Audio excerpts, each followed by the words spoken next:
todo caso, vamos fazer um esforço de memória. Bom, tudo tem um princípio, né? Vamos ver se eu me lembro aos pouquinhos de como é que foi que começou a coisa.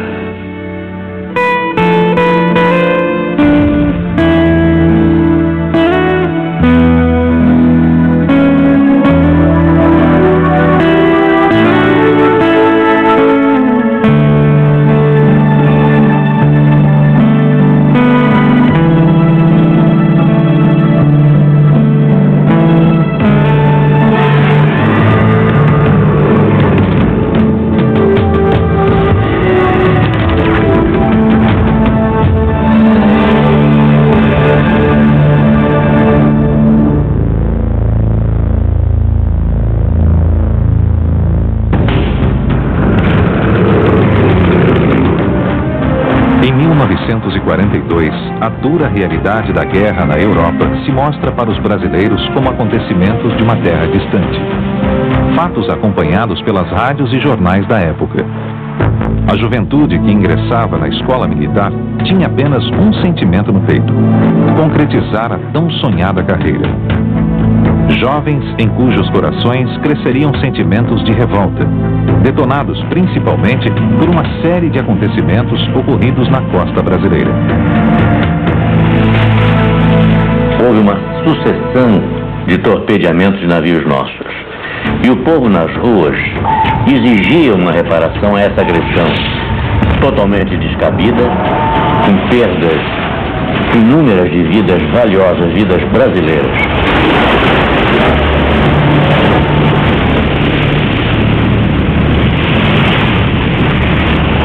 Foi decidido enviar a FEB para o Teatro de Operações do Mediterrâneo e a FAB, por sua vez, resolveu enviar 2 unidades para o Teatro de Operações. Uma unidade de combate, que seria o primeiro grupo de caça do qual eu participei. E a primeira esquadrilha de ligação e observação, que era integrada na FEB. Era uma esquadrilha que trabalhava com artilharia divisionária da Força Expedicionária Brasileira.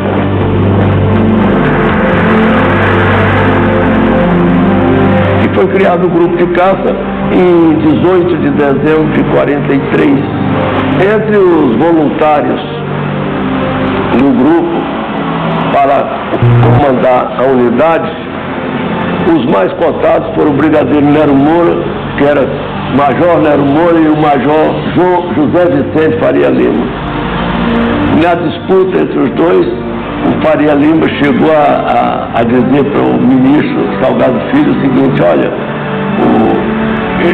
eu tenho as mesmas qualidades do Nero e eu gostaria de ir porque eu sou mais antigo. Uma dessas conversas aí, o Nero aí rebateu dizendo assim: olha só, ministro, o Major Faria Lima é engenheiro e eu só sou piloto. E se eu for abatido na guerra, se perde um piloto.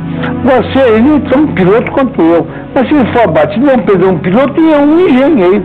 Além do mais, é minha função e as unidades são comandadas por pilotos de combate, não por engenheiros. Mas eles são uma reserva de um trabalho mais elevado, mais intelectual.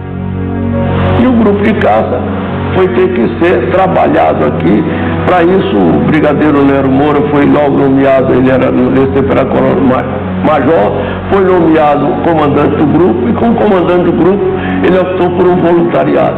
Ele escolheu 16 oficiais e 16 sargentos como seus homens-chave, como os homens que iriam para os Estados Unidos para entrar numa unidade tática de combate, para aprender o que era uma unidade de combate. Fomos para a Flórida,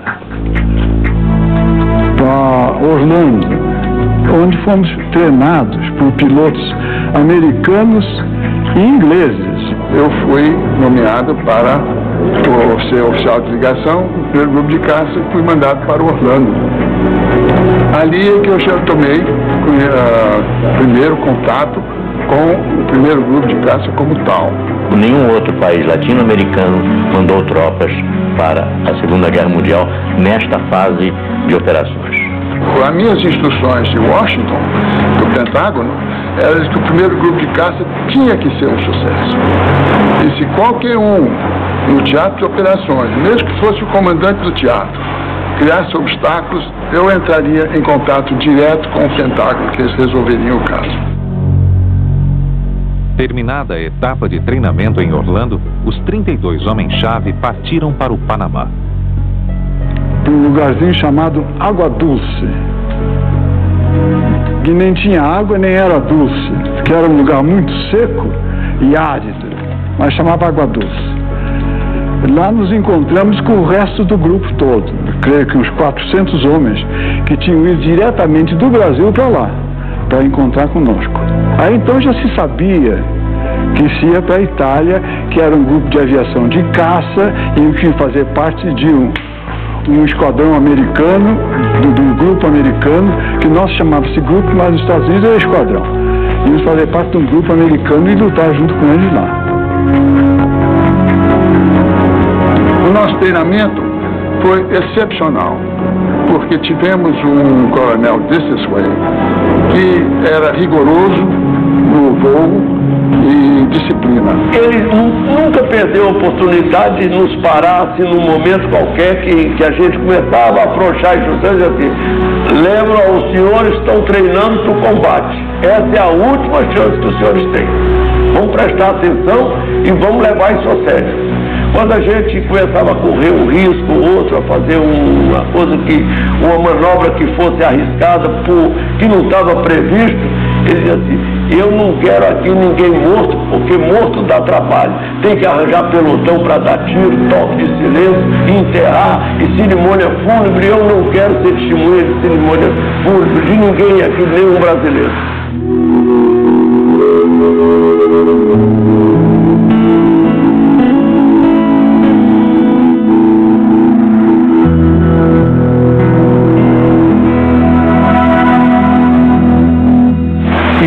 Era encerrado às 12 horas. Daí nós íamos para o rancho, onde havia uma grande dificuldade de assimilação à comida americana. A comida horrível. Um certo dia, o This Way veio falar comigo. Está havendo um problema muito grande, porque os pilotos não estão prestando atenção, eles não estão seguindo os voos, não estão conseguindo me acompanhar. Eu disse: olha, coronel, eu acho que talvez seja a comida. Mas, enfim, havia necessidade de se comer e aos poucos todos foram se habituando. Daí, o nosso apelido de avestruz, que tudo que davam para nós comíamos. Era aquele bando de gente assim, com aquele cap branco assim, parecia mesmo avestruz, e comendo as coisas mais disparatadas para o brasileiro lá. Era feijão com açúcar, leite em pó, e café ralo, parecia um chá. A comida americana aqui não é do gosto deles. Era a falta do feijão e da carne seca. Brasileiro que não come feijão e carne seca, mesmo, não está bom dos deuses. Então, o Nery pediu e foi uma remessa de comida nossa, né? E então, o grupo se reanimou e voltou à normalidade. Terminado essa nossa primeira fase de treinamento, nós embarcamos no canal do Panamá num navio e, atravessando o Golfo, fomos com destino aos Estados Unidos. Embarcamos num trem e fomos para a base de Suffolk, onde então entraríamos em contato com o nosso famoso P-47. Ele foi transformado em caça-bombardeiro. Não houve avião alemão caça-bombardeiro que se ombreasse com o P-47. As 8 metralhadoras dele eram um arraso, porque eram uma potência tremenda de fogo. E era muito bom. Nós nos deslocamos dos Estados Unidos para o front italiano, num navio que tinha sido francês, mas estava arrendado pelos americanos para transporte de tropa. O USS Colombie. E foi uma viagem carregava muito risco, porque era uma zona frequentada pelos submarinos alemães. Mas eles tinham uma belíssima escolta, os alemães furavam com uma facilidade, tivemos sorte. Lá para as tantas, não sei quem é que teve ideia, se foi o Rui, ou se foi o Meirinho, não sei. Disse, olha, nós precisamos bolar o nosso símbolo aqui. E na discussão aí, olha, a coisa que mais caracteriza a gente aqui é o fato de nós sermos avestruzes ainda, comendo esses negócios. Isso é boa ideia e tal. Quem é que é mais parecido com avestruz aqui? Era o Lima Mendes. Aí eu pedi ao Lima Mendes para posar um pouquinho, fiz a caricatura dele, depois adaptei a cara do avestruz. Com essas cores que estão aí, que eu vou explicar o significado delas, e mais o termo Santa Pua, que quem trouxe isso foi o Rui.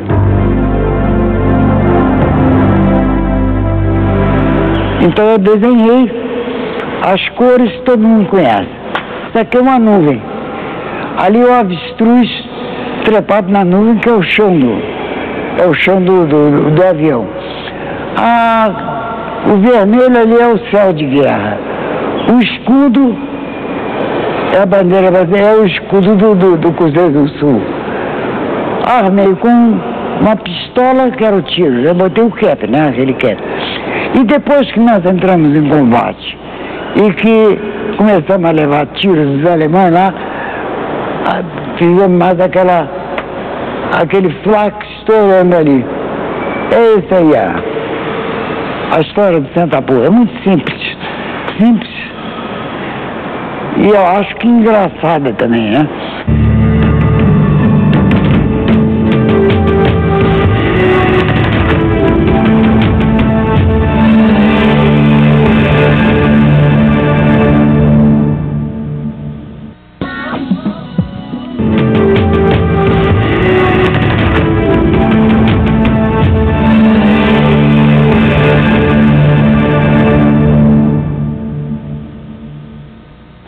Bom, tomamos um avião nos Estados Unidos, chegamos a Livorno, tomamos um trem e num dia de muita chuva, num trem todo furado, vamos acabar em Tarquínia, uma cidadezinha perto de Roma, do tempo dos etruscos.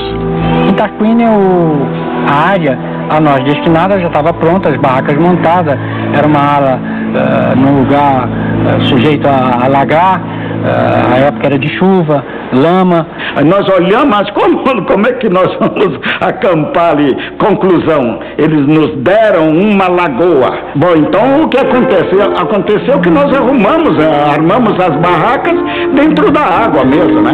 Então, claro, depois, com o passar do tempo, nós transformamos o acampamento, drenamos aquela água e abrimos valas e valetas, etc. É um período muito triste foi aquela nossa chegada, e nós também já sofremos aquele impacto da guerra, porque antes era tudo treinamento, agora nós estávamos na guerra propriamente dita, né? A guerra na Europa em outubro de 44 se caracteriza pelo embate de diversas frentes aliadas, que pouco a pouco empurram os alemães para a Europa Central. Ao mesmo tempo, estrategistas aliados optam por manter os combates contra os alemães entrincheirados no norte da Itália, pois do contrário, as divisões inimigas poderiam sair da Itália e ir reforçar as frentes oriental e ocidental da Europa, comprometendo e certamente estendendo todo o desenrolar do conflito no velho continente. Enquanto isso, resta ao povo italiano do norte pôr esperança nos exércitos aliados e aguardar o momento de ter a mesma sorte que seus irmãos do sul, serem libertados do jugo nazista. Quando nós chegamos na Itália, nós encontramos a guerra, vamos dizer assim, academicamente, na segunda fase do combate, que era a interdição do campo de batalha. Não permitir que o inimigo trouxesse suprimentos para a linha de frente, para a linha de bombardeio, para a terra de guerrilha, para a bomb line, um lugar onde era de um lado era o lado amigo, de outro lado era o lado inimigo. Nós fomos treinados para fazer a guerra total. principalmente a obtenção da superioridade aérea. A obtenção da superioridade aérea é avião contra avião, é destruir o avião, o inimigo lá, para a gente poder ter liberdade de manobrar na terra. Chegamos na Itália, essa fase já estava realizada. As estatísticas comprovam. A porcentagem de perdas em ataques a objetivos no solo é muito maior do que nas missões de escolta ou interceptação. No combate aéreo, luta-se contra um inimigo em igualdade de condições. No ataque ao solo, o avião está vulnerável, em linha reta de bombardeio, restando ao piloto aguardar o momento certo de soltar suas bombas e recuperar a altitude, escapando como pode da artilharia antiaérea. Quando eu cheguei, fui me apresentar ao coronel Nilson, que era o comandante do 350. Aí ele falou em inglês comigo. This is the first time I have had my squadrons all together in one location. And I have not asked for this group of South Americans. I don't necessarily want them here, but I don't want any problems with them. Aí eu retruquei em inglês também para ele, dizendo, Colonel, one day you will be very proud to have had this Brazilian fighter squadron under your command, because you do not know what they are or how they are. At the time they arrived, naturally, it was a big question mark for us, as it would be with anybody. They were coming in new. We had no idea what their capability was. We knew they were well trained, but what kind of fighters they would be, we didn't know. And so we held our opinions and waited to see what would happen.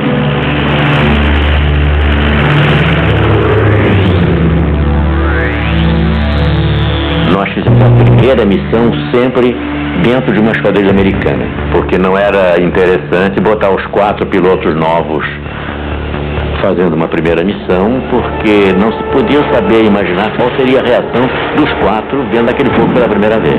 A ordem que nós temos é fazer o reconhecimento do Teatro de Operações.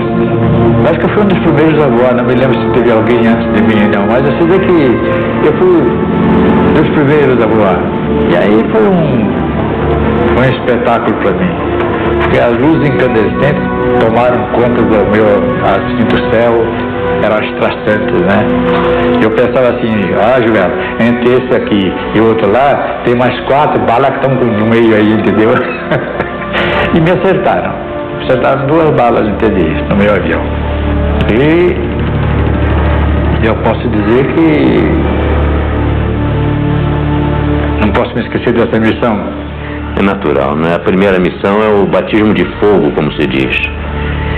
Eu me recordo que eu suava demais. Na recuperação, eu puxei com tanta força que a máscara chegou a descer do rosto. Não é questão de ter medo, é questão de ter preocupação, de cumprir a missão e defender o nome nosso da FAB. Estava lá, porque eu era um dentro de 3 americanos. Então eu não podia fazer feio. Eu era o número 4 de uma esquadrilha de 4 aviões americanos. 3 eram americanos e eu lá atrás. Lógico que na minha cabeça, tudo que o seu mestre mandava, fazeremos todos, né? Tinha que ser assim, com medo de me perder lá. Era a primeira vez que eu saía para o combate. E o alvo até era meio velhaco. Os partizantes tinham dito que dentro de um túnel em Gênova havia mantimentos e munição, não sei o quê. Então o comandante, que se chamava por coincidência Capitão Brasil, quando chamava Brasil, eu respondia, então não era eu, era ele. E então chegando lá em cima do túnel, ele mergulhou, jogou a bomba dele lá dentro do túnel, veio outro, me mergulhou. Quando chegou a minha vez, o túnel tinha passado já. Aí eu tive que fazer assim para pegar o túnel. Quando eu fiz assim, bati com a cabeça no canopy lá em cima. Eu digo, puxa, eu não sabia que eu era tão arduroso assim. Eu nasci pra caça. Esse aí foi velhaco. Aí foi embora. Na volta, nós estávamos em Tarquínia ainda. O outro esquadrão americano, que era rival desse, que estava em Tarquínia, com o qual eu voei, no 342, ficava em Pisa. Aí o desvio, o capitão desvio, passou, deu um rasmose na pista lá de Pisa, puxou um tonoleta. Eu digo, agora esses safados vão ver que brasileiro também sabe fazer essas coisas. Aí o segundo puxou, pá, puxou o tonoleta. O terceiro estava muito perto, não deu para fazer, e eu também, era o 4, não pude fazer. Aí aterramos, e aí para aquela rotina, depois que o avião estaciona. Desliga tudo, tem que desligar e tal, tira o fone, e desabotou o cinto. Quando eu vou desabotar, estava desabotoado. Eu, na formação de sair, primeira missão, guerra, nunca tinha feito isso na minha vida, esqueci de abotoar o cinto. Se eu tivesse feito tonoleta, em vez de eu demonstrar que o brasileiro era bom, esse brasileiro são umas porcarias, morre fazendo tonoleta, morre no chão na hora. Aí sim, quando eu saí para fumar o cigarrinho, estava difícil eu trocar a ponta do cigarro, sabe? Tremia feito paradeiro. De forma que a primeira missão foi apenas para sentir como era de fato o negócio depois que o pano subisse. Fulano, você vai voar. Eu parecia que eu vi o seguinte: Rocha, você vai morrer.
A minha primeira missão foi feita no dia 6 de novembro de 1944. Era uma missão de ataque a posições de artilharia ao sul de Bolonha. John Richardson Cordeiro e Silva e o aspirante da reserva convocado Fernando Correia Rocha estavam entre os brasileiros escalados naquele dia. Você era acordado pelo oficial de operações. Para não acordar os outros companheiros, ele ia muito devagarinho até a sua cama e chacoalhava você e dizia: fulano, você vai voar. Eu parecia que eu vi o seguinte: Rocha, você vai morrer. Eu voei como número 4 da esquadrilha comandada pelo Major Gable. O Cordeiro voou como número 4 da esquadrilha comandada por um capitão Watson, Watson. Ele atacou o objetivo, a esquadrilha de trás, ela se distanciou um pouco para fazer o ataque. O objetivo era a mesma zona. A antiaérea já começou em cima da primeira esquadrilha, que era o Goebbels, né?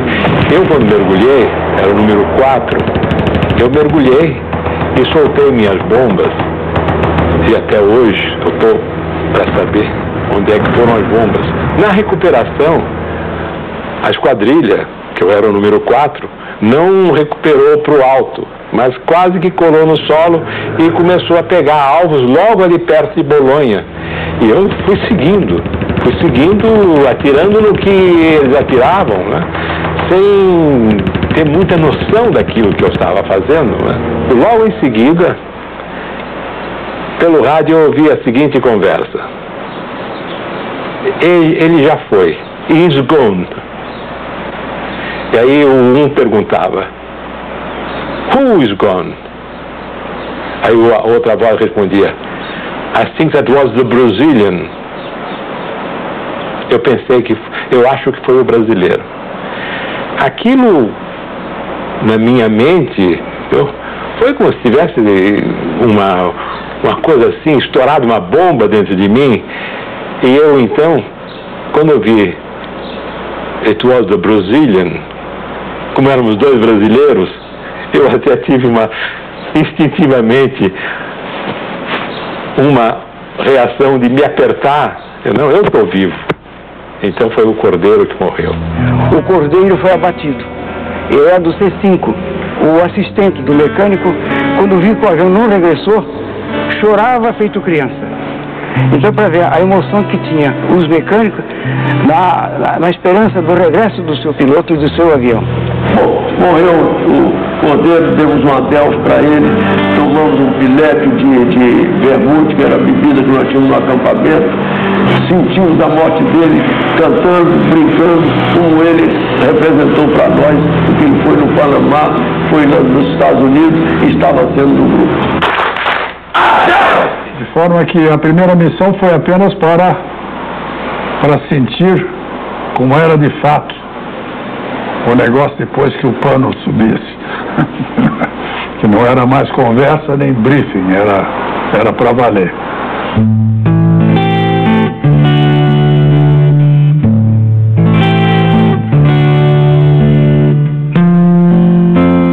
O primeiro grupo de caça começou com o pé esquerdo.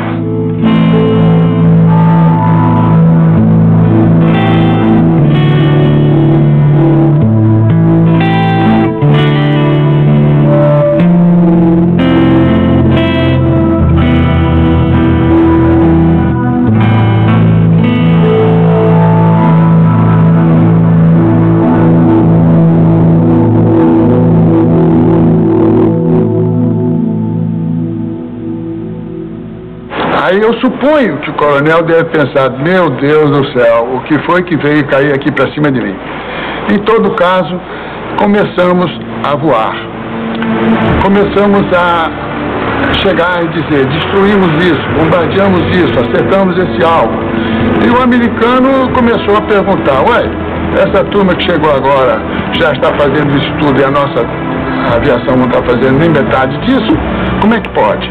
A experiência de correio foi o seguinte, é a diversidade de voo, então nos dá uma experiência maior do que daquele voo de rotina de instrução somente. O piloto brasileiro tinha experiência de voo aqui no Correio Aéreo Nacional. Ele voava sem mapa, sem rádio, no Cisca, de qualquer jeito. Então ele aprendeu a olhar, ver e observar. Ao passo que os pilotos americanos eram muito novatos, eles olhavam e não viam. Eu recebi as missões do comando do grupo, do 350, grupo 350 americano, do qual nós éramos um esquadrão. Éramos 4 esquadrões, um brasileiro e 3 americanos. Eu preparava os mapas todos dos lugares que tinham que ser atacados, dos lugares onde os aviões tinham que ir, e no dia seguinte de manhã, com os pilotos chegando lá todos na nossa sala de informações, eram mostrados os mapas, os lugares e a melhor maneira de ir para lá, os lugares onde que tinha artilharia antiaérea mais forte, maneira de evitá-las.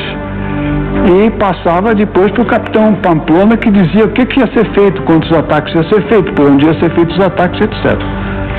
A Esquadrilha Amarela decolará em primeiro lugar, precisamente às 8 horas, e a Esquadrilha Azul decolará logo em seguida, tomando o rumo de 357 graus. Foi escolhida essa rota por não passar por lugares muito defendidos por artilharia antiaérea. As missões eram normalmente de bombardeio picado. Bombardeio picado é uma operação em que o avião mergulha sobre o objetivo determinado até uma certa altura e dali ele lança as bombas sobre aquele objetivo. É chamado de picado porque o avião representa uma atitude de piquet. Após o ataque, a Esquadrilha Amarela se reunirá ao sul desta cidade e a Esquadrilha Azul ao norte desta outra cidade. E logo depois, quando acabava o bombardeio, era feita uma segunda fase de procura de alvos de oportunidade.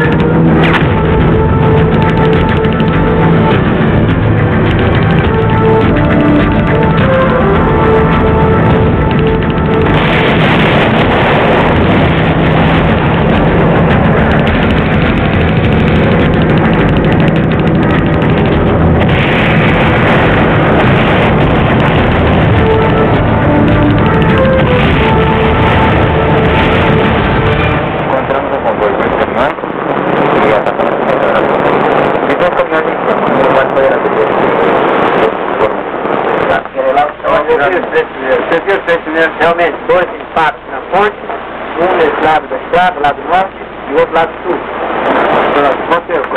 A ponte foi destruída, né?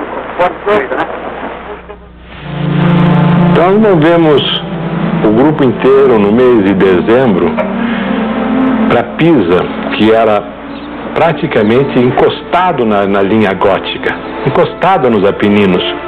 Foi uma experiência maravilhosa, porque foi um grupo de terra na frente, depois seguiu outro, enquanto os aviões estavam voando, fazendo a missão. Quando voltassem, não pousariam mais em Tarquina, pousariam em Pisa, onde estaria todo o grupo já. Pisa foi a nossa segunda e última base na Itália.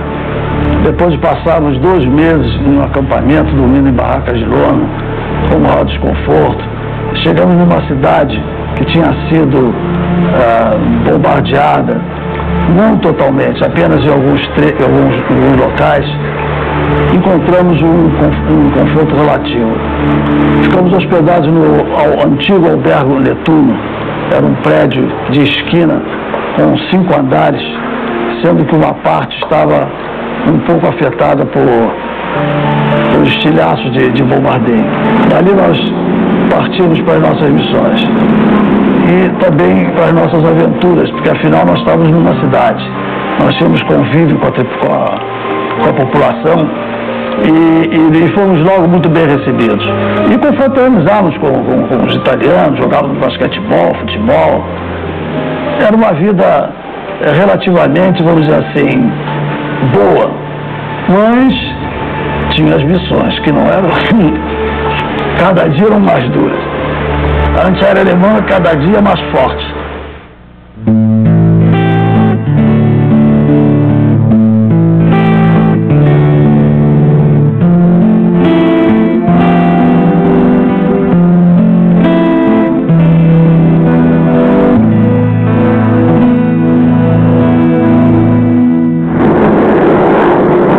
Levamos o nosso microfone ao lado de uma pista no aeródromo na Itália, de onde decolam os aviões da FAB, para apoiar as forças terrestres aliadas aqui na frente italiana. É por isso que não estranhamos encontrar já, ao lado do seu avião, um piloto da FAB, que quero apresentar a vocês, o Tenente Rui Moreira Lima. Aqui nessa frente de combate temos 2 inimigos, o alemão e o Tempo, esse amigo da onça de centro. Não é fácil falar em nome dos meus companheiros, porque cada um deles tem os seus próprios problemas e opiniões. muito embora estejamos todos aqui movidos pelo mesmo ideal. Num ponto, entretanto, tenho observado que nossos sentimentos coincidem. As saudades que sentimos de casa são imensas e se transformam, sem dúvida, numa das maiores provações da guerra. Creio bem que a mensagem de Natal de todo o grupo se reúne numa única palavra: fé.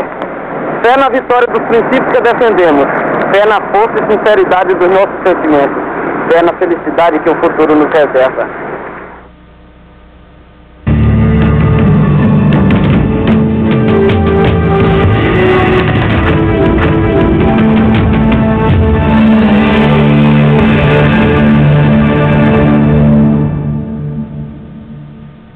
Dentre as 93 missões de guerra que eu executei na Itália, há uma que realmente eu gosto muito. Foi um bombardeio que nós fizemos aos duas pontes em Piacenza, que eram vitais para a alimentação do suprimento dos alemães. O avião que estava na minha esquadrilha na frente acertou as bombas em cheio na segunda ponte, e eu mergulhei também e consegui acertar as duas bombas na ponte. Recuperei muito baixo, tão baixo que eu entrei na fumaça. E o Meirinha, meu colega, ele falou: o que é que houve? Lá sumiu. Eu aí disse: não, ainda não foi dessa vez. Recuperei o avião, ganhei altura e regressamos à base. Essa missão nos valeu um elogio especial do comandante 350. As duas pontes foram destruídas e impediu realmente que as tropas alemãs, durante algum tempo, conseguissem um suprimento normal.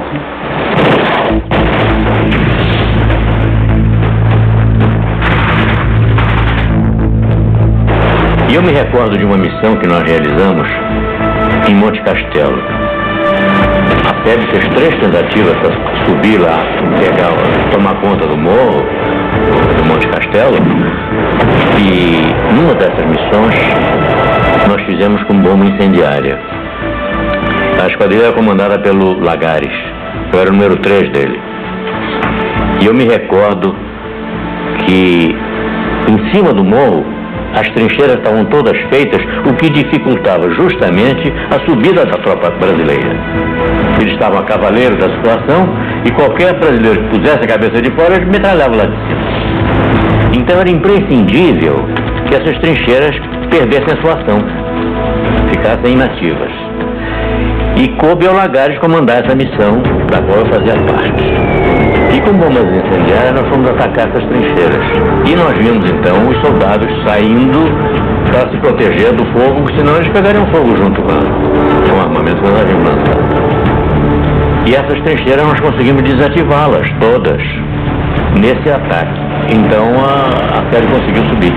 Conseguiu subir e tomou conta de Monte Castelo.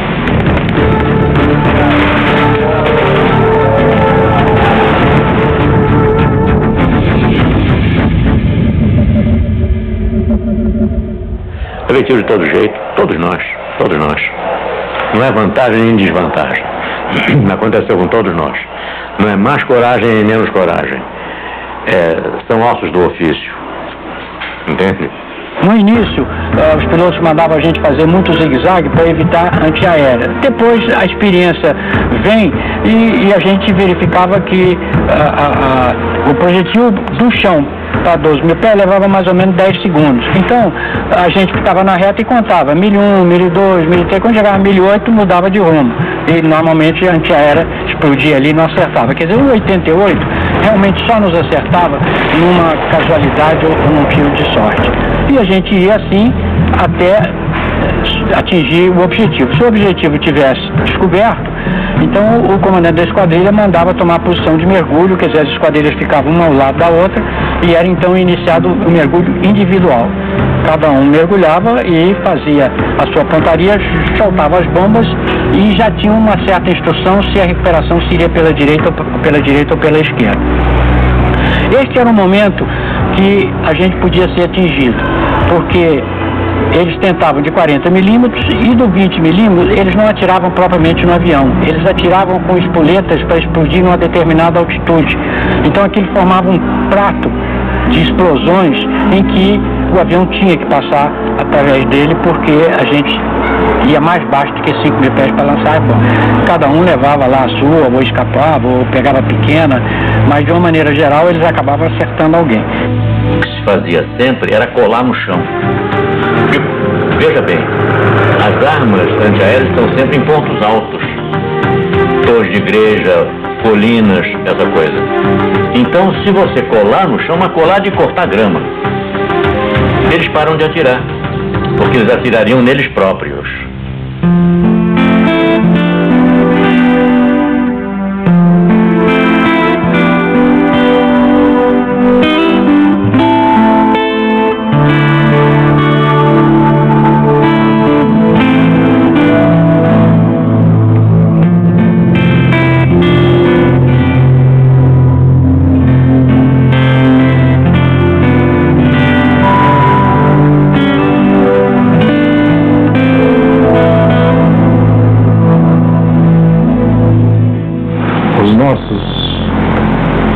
Os nossos mecânicos eram fantásticos.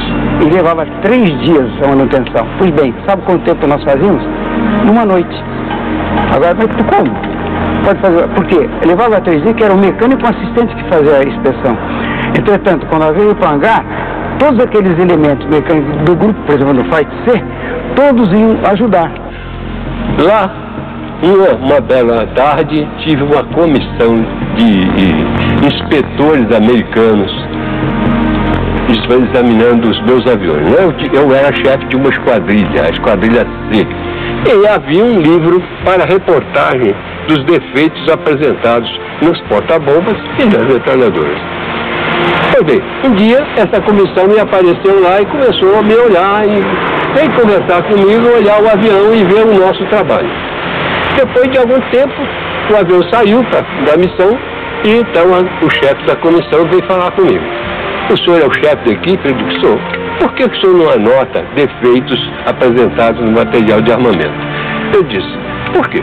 O senhor não apresenta defeito nenhum. Como é que eu vou anotar? Mas não tem defeito? Não. Como é que o senhor faz para não dar defeito nas metralhadoras, nos porta-bombas? Eu não faço nada, faço apenas manutenção do material. Aí eles saíram de boca fechada e foram embora. Nós tínhamos 25 aviões e estavam sempre disponíveis 23. E como é que vocês conseguem isso? Simples. É um ajudando o outro. Prosseguindo na estatística cruel de perda de 3 por mês, nós perdemos 2 pilotos no dia 4 de fevereiro. Foi o Joel Miranda e o Danilo Moura. Foram abatidos lá em Castel Franco, próximo a Verona, a cidade de Romeu e Julieta, e foram acolhidos por partisãs, os dois. Cada um diferente, em lugares diferentes, porque o salto de paraquedas foi feito a muito baixa altura e eles não se encontraram mais, só se encontraram no final da guerra. Aquela missão, então, foi uma missão, vamos dizer, devia ser pacífica e calma, porque o Vale do Pó todo estava coberto de serração. Aí estavam voltando. Quando, numa outra abertura de serração, eu vi um trem embaixo. Aí eu desci, digo, já foi estreifado, não vou tirar. E comecei a subir. Quando eu comecei a subir, eu fui atingido e o avião começou a pegar fogo. Bom, os tiros penetraram, o avião começou a pegar fogo, entendeu? Então, aí entra a fumaça, entendeu? Na cabine, imediatamente. E eu, o que eu fiz? Eu vou saltar de paraquedas. Quando eu fiz isso, entendi, fui reir na tangente, mas o fio do meu fone, ele ficou preso. Então, fez um braço de alavanca e meu pé foi para cima, viu? Foi para cima, e eu fiquei de cabeça para baixo e desci para cima do avião. E naquele momento eu digo, vá para a fuselagem. Eu digo, Joãozinho disse, não, senhor, não. Então eu mergulhei de lado, viu? E com esse braço eu empurrei meu corpo para longe do avião. Estava de cabeça para baixo assim, né? Então, tá. Quando eu saí da fumaça, abriu o paraquedas, está tudo em verdadeira grandeza. Quer dizer, na realidade já estavam uns 400 metros. Porque o paraquedas mal abriu, ouviu? No primeiro galeio, eu entrei no chão, entendi, de cara. Perdi os óculos, falei tudo, aqui de cara no chão. Mesmo porque eu já estava com esse braço inutilizado, só tinha o braço direito funcionando. No fim do salto não tive ajuda nenhuma, viu? Eu apenas fui ajudado por um camponês que ele disse, eu escondo o seu paraquedas. Eu tive sorte porque aquela serração que tinha encontrado na minha missão, ela durou mais 2 ou 3 dias, entende, sobre o Vale do Pó. E os alemães não poderiam fazer o que eles fizeram depois. Fizeram o circo para achar 3 pilotos, um americano, o Danilo e eu. Aí comecei a sair, né? Comecei a andar.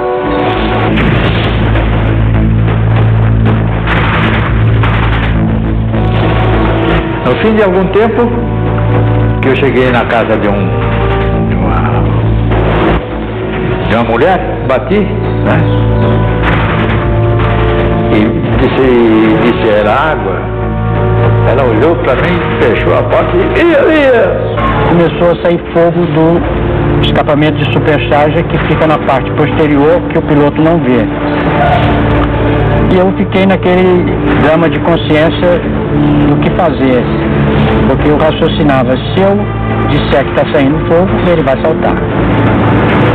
Se eu não disser, essa porcaria pode explodir e ele vai junto.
Eu apenas fui ajudado por um camponês que ele disse, eu escondo o seu paraquedas.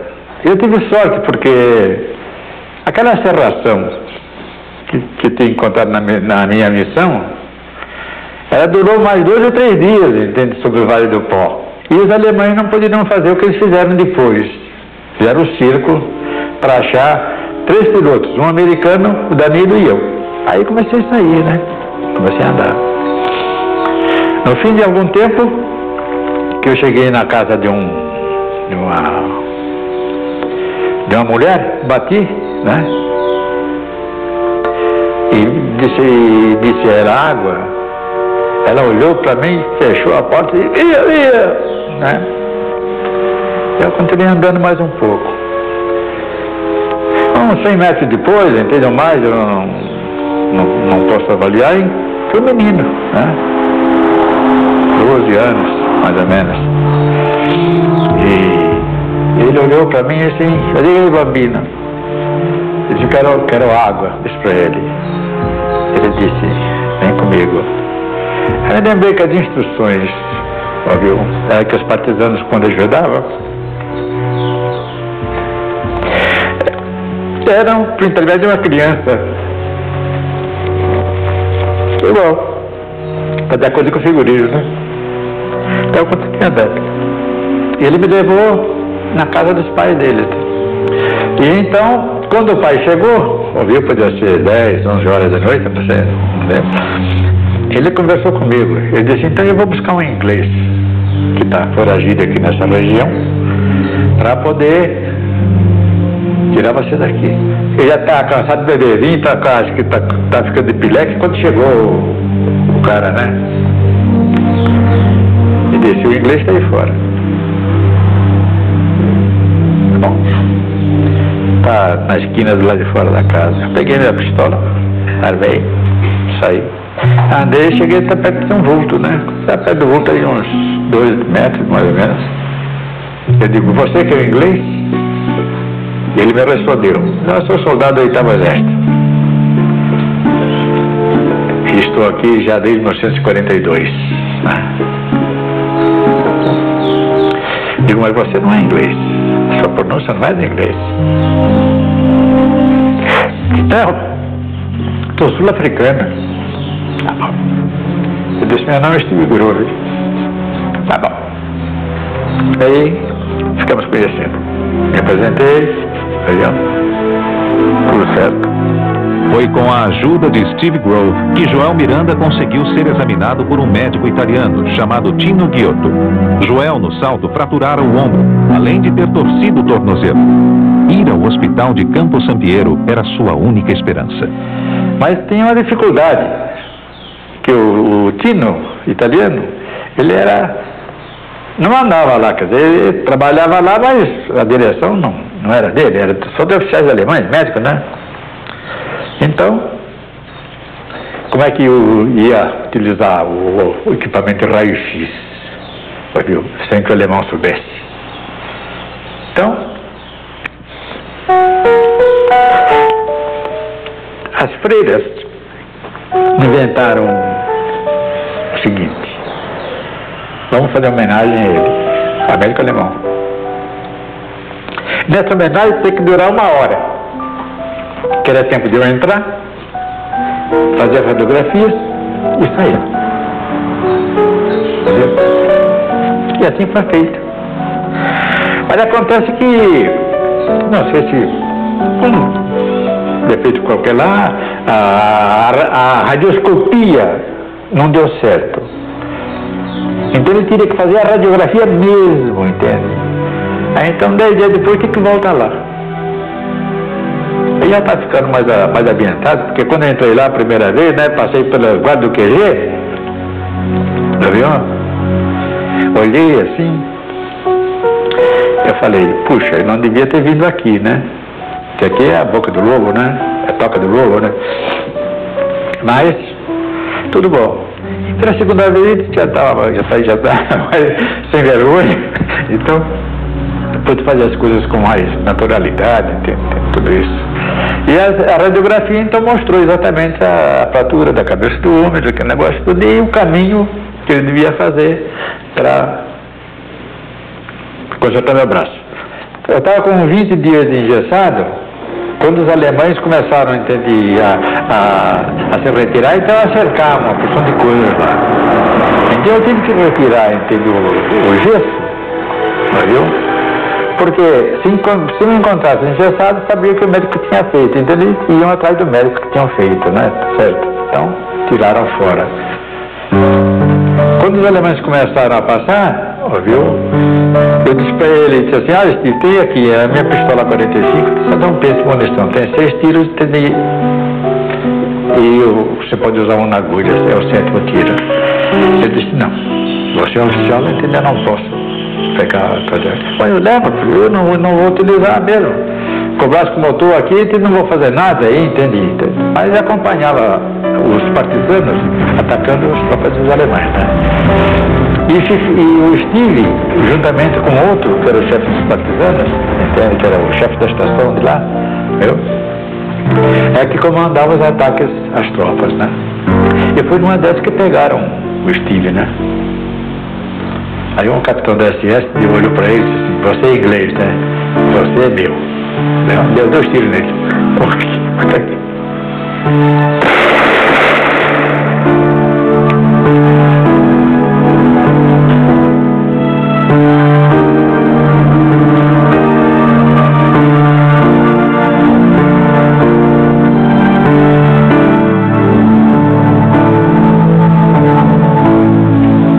Acabada a guerra, eu estava lá com umas famílias de partisanos.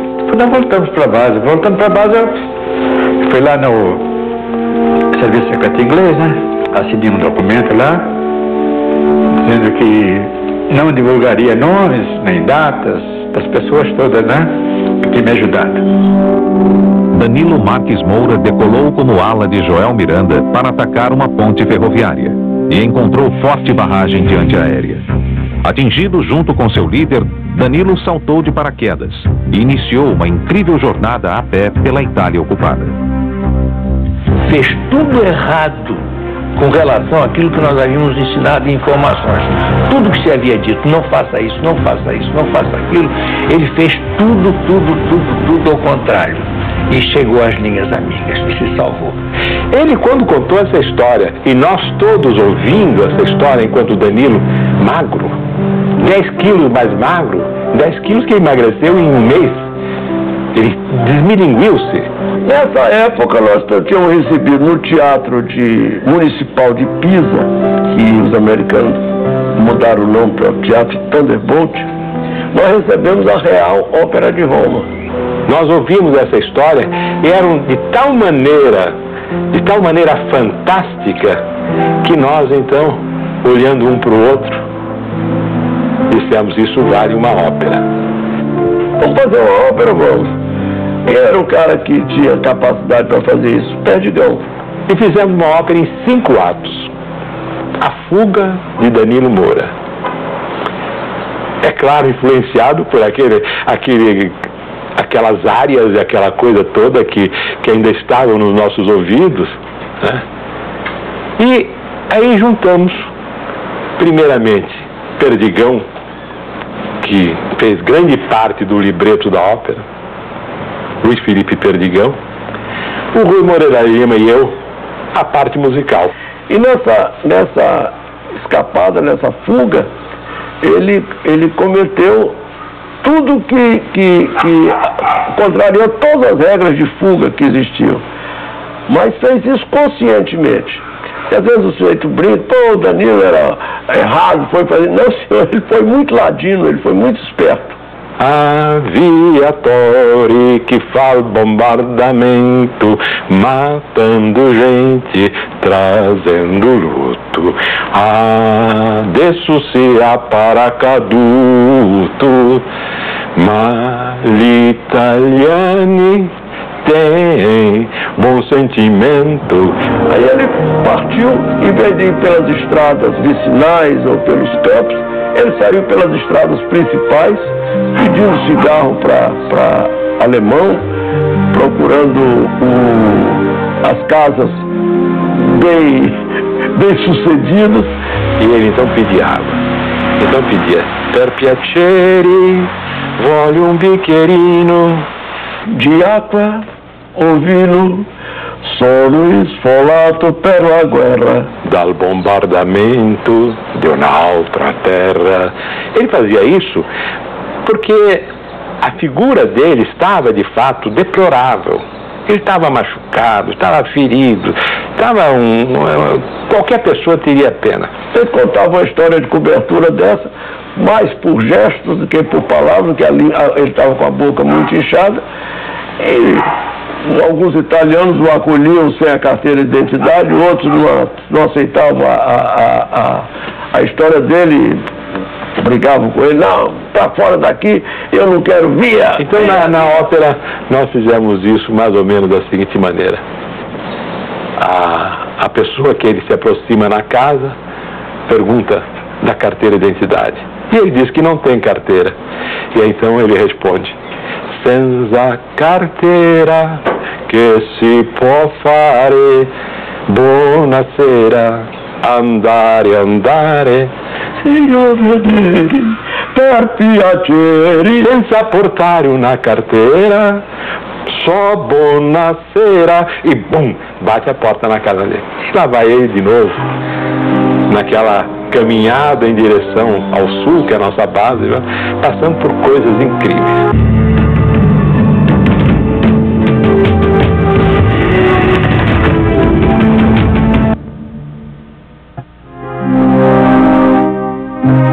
Ele se deu conta que estava do outro lado do pó.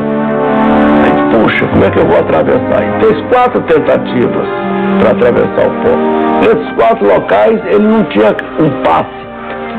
E entrava na fila, chegava lá, o pessoal ia, levava um passe pro alemão, High Hitler, o alemão de High Hitler, o guarda, passava.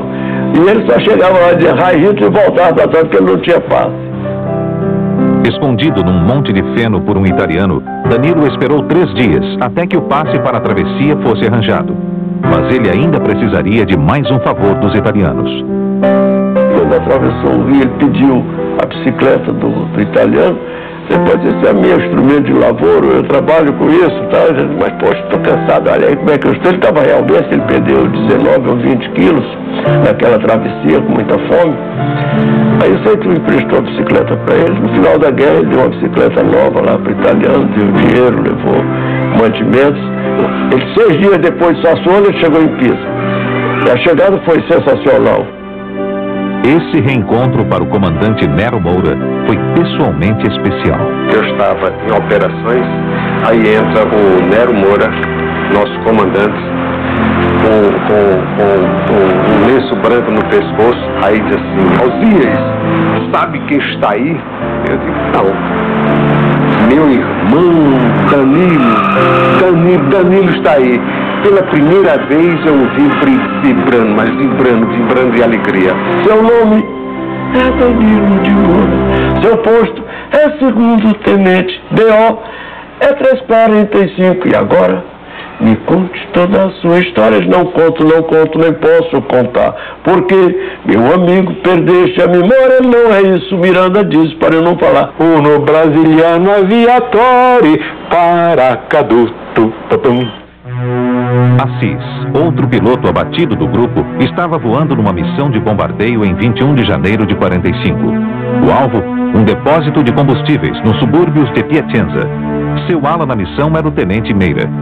Nós já tínhamos feito o bombardeio picado e estávamos fazendo a procura de objetivo de oportunidade, quando ele disse: vamos voltar, que eu fui atingido. E ele aí começou a subir e eu encostei e comecei a voar embaixo do lado, procurando identificar algum estrago maior que o avião tivesse sofrido. E realmente não vi.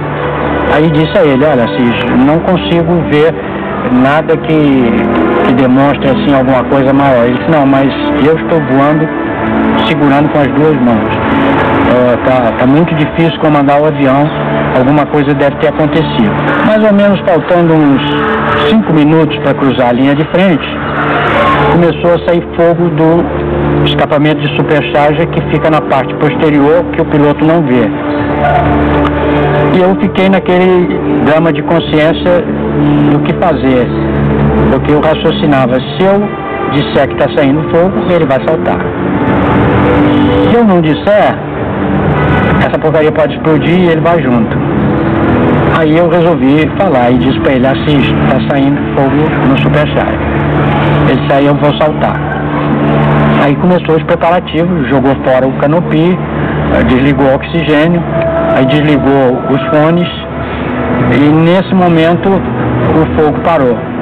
E eu quis avisar ele, mas ele não ouvia mais. Aí eu não tive outra alternativa a não ser ficar olhando o que ia acontecer. Assis, capturado, foi encaminhado a Frankfurt, sendo por diversas vezes interrogado. Em especial, o interrogatório com um padre alemão que havia morado 16 anos na Bahia. Conforme treinamento, respondia apenas nome, número e posto. Ele apenas não contava com a tortura psicológica na forma de um simples envelope que lhe fora entregue. Dentro estavam uma carta, um ticket de cinema de Pisa e um dog tag, a plaqueta de identificação do tenente Medeiros, que fora abatido ao atacar uma locomotiva e permanecia desaparecido. A primeira notícia que chegou é que ele teria saltado de paraquedas e estava salvo. Tivemos notícia deles através de uma rádio alemã, e disse que ele estava prisioneiro. E a Yolanda, que era a noiva dele também, e que também estava sempre lá em casa, ele disse: Yolanda, não se preocupe, o Maurício está bem lá com os alemães, mas ele vai voltar porque está prisioneiro. Mas depois chegou a outra notícia, viemos a saber que ele saltou de paraquedas e caiu num fio de alta tensão, tá, etc., e desapareceu. E na realidade Maurício havia morrido.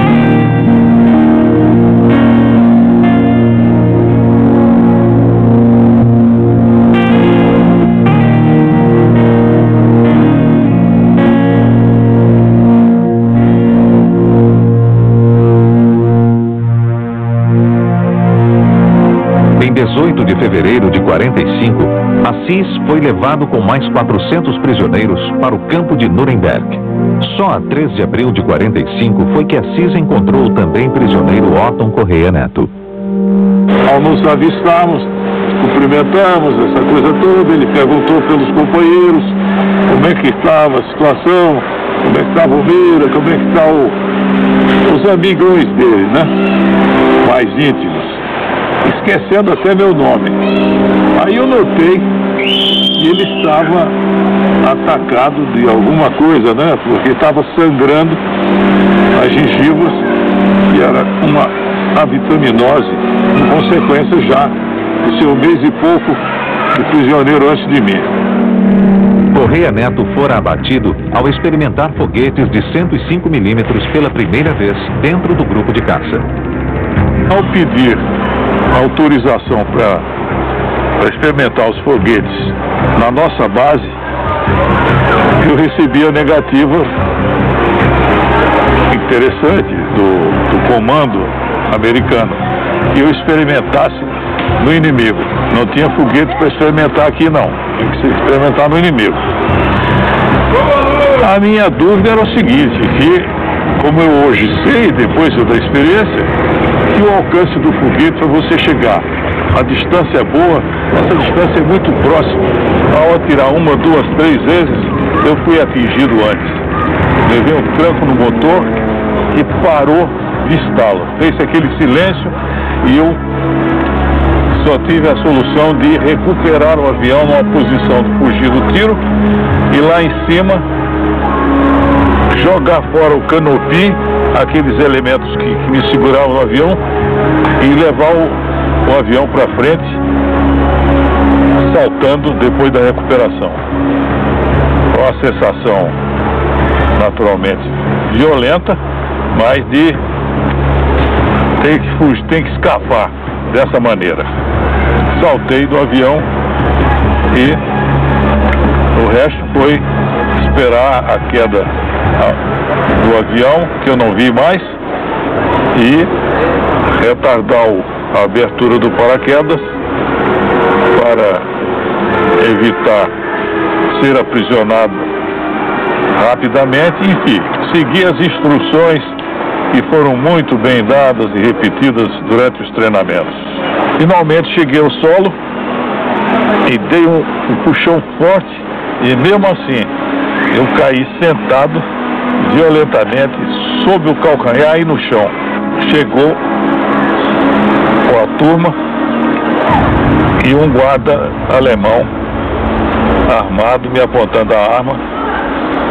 Eu então fui obrigado a me levantar de mãos para o alto, e ele e um outro companheiro dele chegaram, me desarmaram e me conduziram preso para um quartel de alemães nas proximidades. Assim foi a minha chegada ao solo. Eu me lembro que na ocasião me perguntaram o que eu achava, que sensação eu tinha tido ao chegar ao solo. Eu tive a impressão que naquela época ainda não se falava nisso, mas eu tinha a impressão de que tinha caído na Lua, pelo abandono que eu me senti na ocasião, isolado do meu mundo. No encontro em Nuremberg, Correia Neto falou para Assis que todos os prisioneiros seriam obrigados a iniciar penosa marcha de 180 quilômetros para fugir do avanço aliado.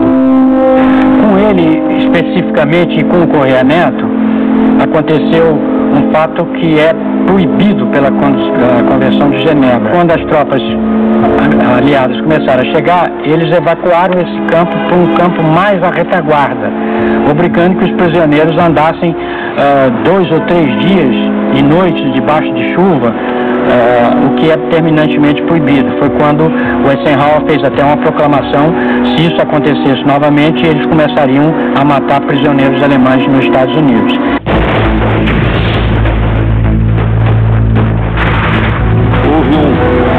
Uma rajada de metralhadora que assustou, fez muita gente procurar um abrigo e, em seguida, uma gritaria infernal. Aquilo que se vê no cinema dos judeus e tudo aquilo era um problema estrito da SS do Hitler. Quando o Donelis passou, ele já foi atingido na ida e já saiu pegando fogo, foi batendo nos prédios da cidade.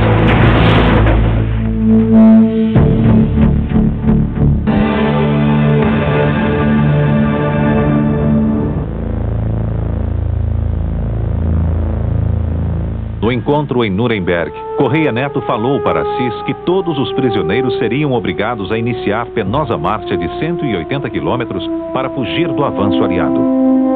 Com ele, especificamente, e com o Correia Neto, aconteceu um fato que é proibido pela Convenção de Genebra. Quando as tropas aliadas começaram a chegar, eles evacuaram esse campo para um campo mais à retaguarda, obrigando que os prisioneiros andassem 2 ou 3 dias e noites debaixo de chuva, o que é terminantemente proibido. Foi quando o Eisenhower fez até uma proclamação: se isso acontecesse novamente, eles começariam a matar prisioneiros alemães nos Estados Unidos. Durante essas marchas que fizemos, muita coisa aconteceu com relação ao comportamento dos prisioneiros e dos próprios americanos, companheiros que se faziam de enfermeiros para socorrer os outros. Quer dizer, esses andavam mais do dobro. Eles andavam, voltavam, davam remédio, voltavam para acompanhar os companheiros doentes. É uma demonstração de solidariedade, de companheirismo a toda prova. Isso eu vi, não esqueço nunca mais. A 15 de abril de 45, entraram no campo de prisioneiros de Mosberg, a nordeste de Munique. A permanência em Mosberg foi até 29 de abril, dia que as tropas do general Patton invadiram a cidade. Houve uma rajada de metralhadora que assustou, fez muita gente procurar um abrigo e, em seguida, uma gritaria infernal, mas ao mesmo tempo alegre. Foi o que aconteceu quando as tropas ultrapassaram o campo e não se via mais guarda nenhum, todo mundo meteu o pé e nós ficamos felizes de ver do outro lado da cidadezinha de Mosberg a bandeira americana. No dia que ele chegou, eu fui recebê-lo lá no campo, né? Aí quando ele desceu do B-25, eu confesso que intimamente eu olhei para ele e disse assim: poxa, não deve ser tão difícil esse negócio de prisioneiro, porque ele estava gordinho, recheado, entendeu? Aí chegou e entregaram ele para os médicos, né? Uma semana depois, o homem estava emagrecendo assustadoramente. Aí eu ainda mexi com os médicos: pô, o cara vem gordo, o cara na mão de vocês aqui, vocês estão emagrecendo. Primeiro, estava inchado. Quer dizer, ele tinha tido piorreia, basite, tinha passado o diabo naquele campo de concentração, não propriamente de maltrato, Há um engano muito grande ao longo dos anos. Aquilo que se vê no cinema dos judeus e tudo aquilo era um problema estrito da SS, do Hitler. As Forças Armadas não participavam daquilo. É claro que a vida era difícil, no lugar de dormir 10 tinha 40, não tinha comida, mas aquele tipo de atrocidade nunca foi.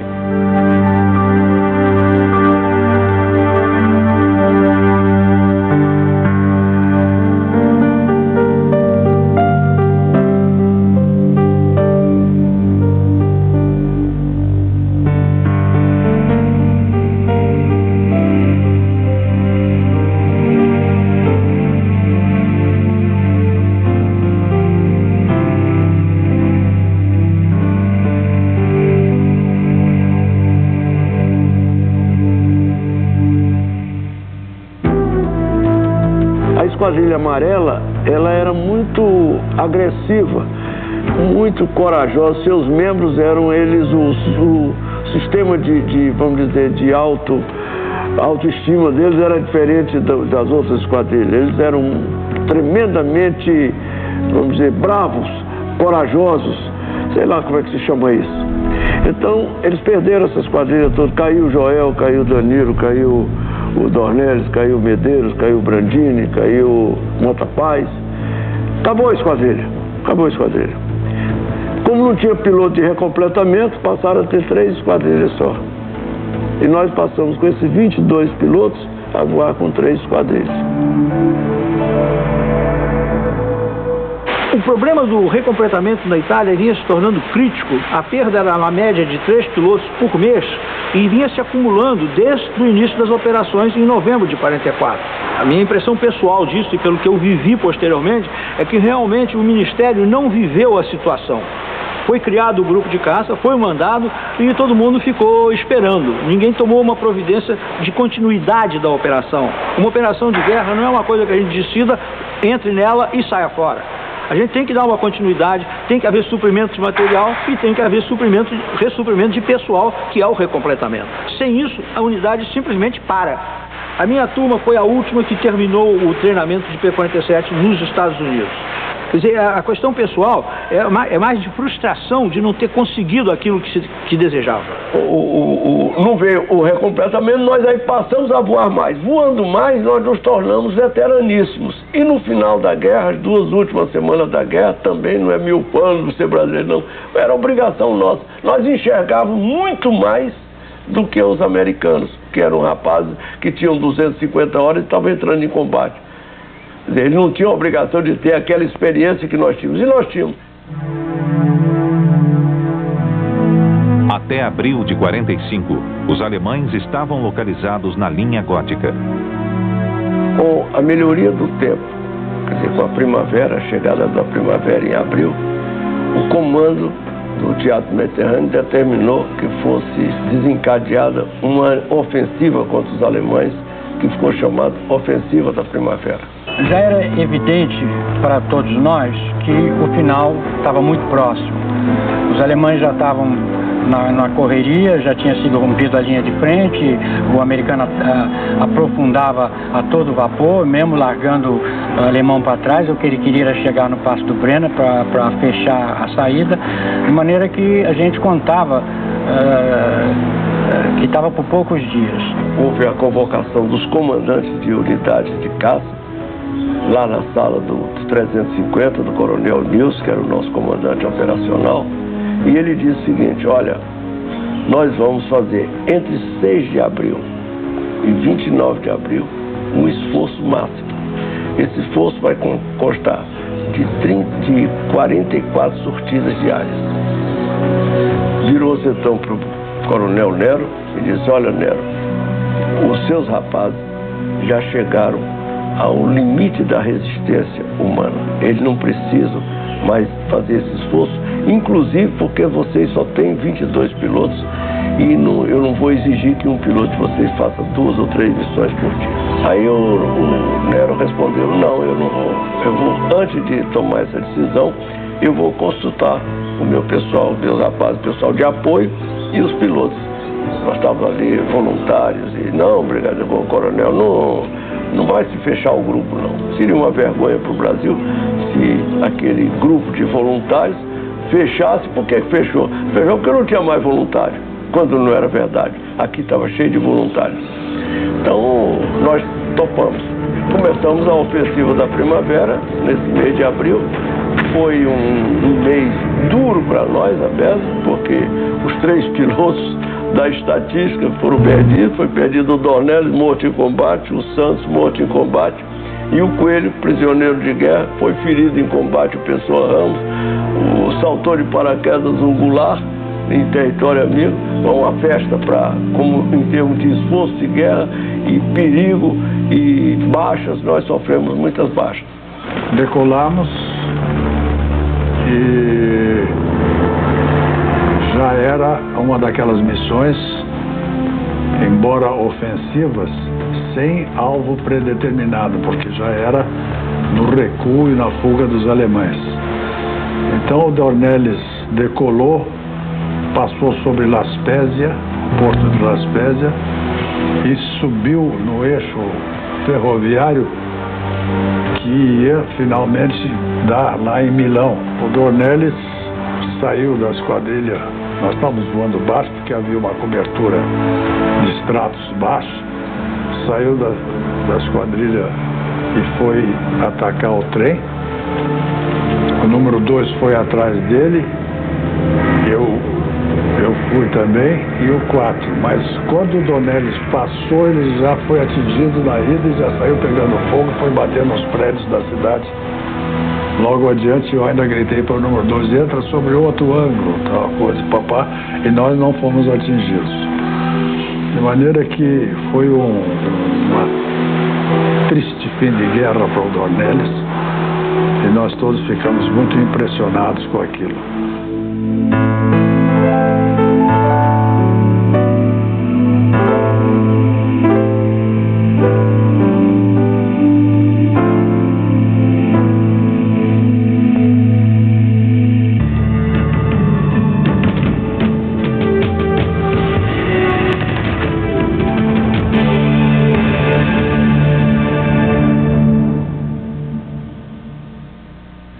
O ataque rasante, além dos perigos da antiaérea, quando você fazia um ataque a um depósito de combustível ou a um depósito de munição, você corria o risco de explodir com a explosão.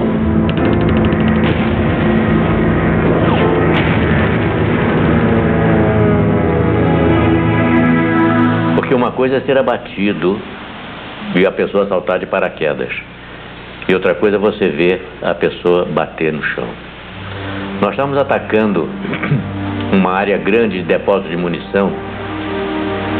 Para você ter uma ideia de grandeza, era uma área descampada, vamos dizer, de 500 por 500 metros, grosso modo, onde havia várias cabanas meio enterradas no solo. Então, essas cabanas, com a terra que eles tiravam do fundo para enterrar, deixar a munição lá embaixo, eles faziam mais ainda uma proteção para dificultar ataques a essas cabanas, a essas palhoças, e cobriam com palhoça e tal, para parecer que eram cabanas. E cada um de nós então mergulhava e atacava uma palhoça dessas, que era um depósito de munição. E o Santos, quando entrou no mergulho dele e deu no gatilho, na hora surgiu aquela bombinha atômica na frente dele, porque por estar enterrada a munição, ela só podia explodir para cima. Então sai aquela língua de fogo com aquele cogumelo. E ele entrou nesse cogumelo com o avião dele.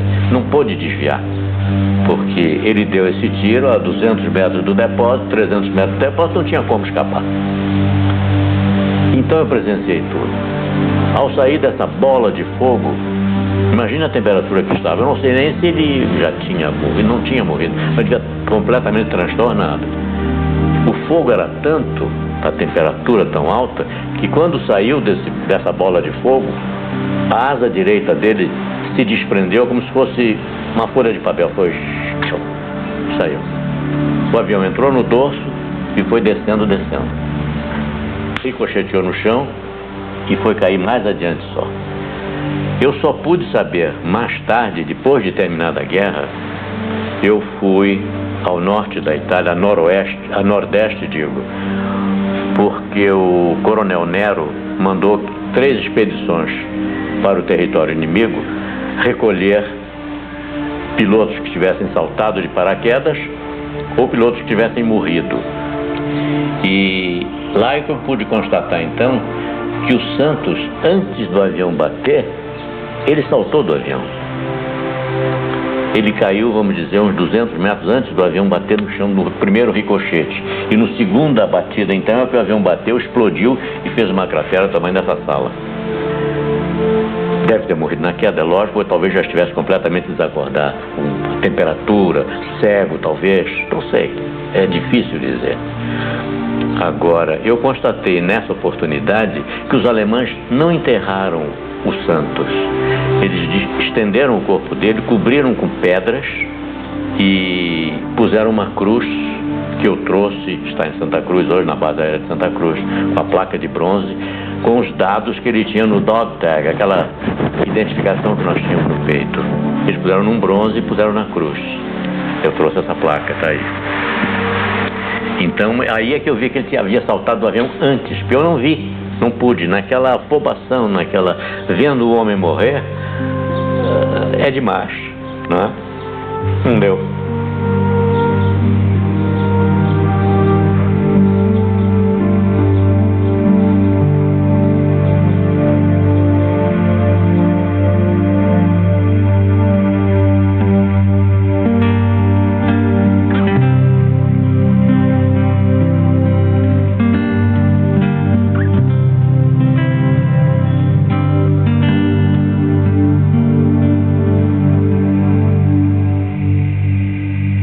Foi a Casaça, eram 8 aviões e nessa missão eu fui atingido gravemente e meu avião pegou fogo. Quando eu apaguei o fogo, consegui apagar o fogo do avião, eu dei partida outra vez e ele tinha tirado, eu tinha perdido 2 cilindros e houve um vazamento de óleo muito grande e cobriu todo o avião, todo o canopio, não enxergava mais nada e vim sendo guiado pelo líder. Desviamos por Veneza para ir direto a Florença, podia pousar em Florença. Nós tínhamos visto na ida, no briefing que tinha sido apresentado um campo de pouso estreado ali, eu estava uma semana no teatro, de poloneses da RAF. E o lagarto perguntou: você quer pousar naquele campo que nós passamos, que é assinalando? Eu disse: quero.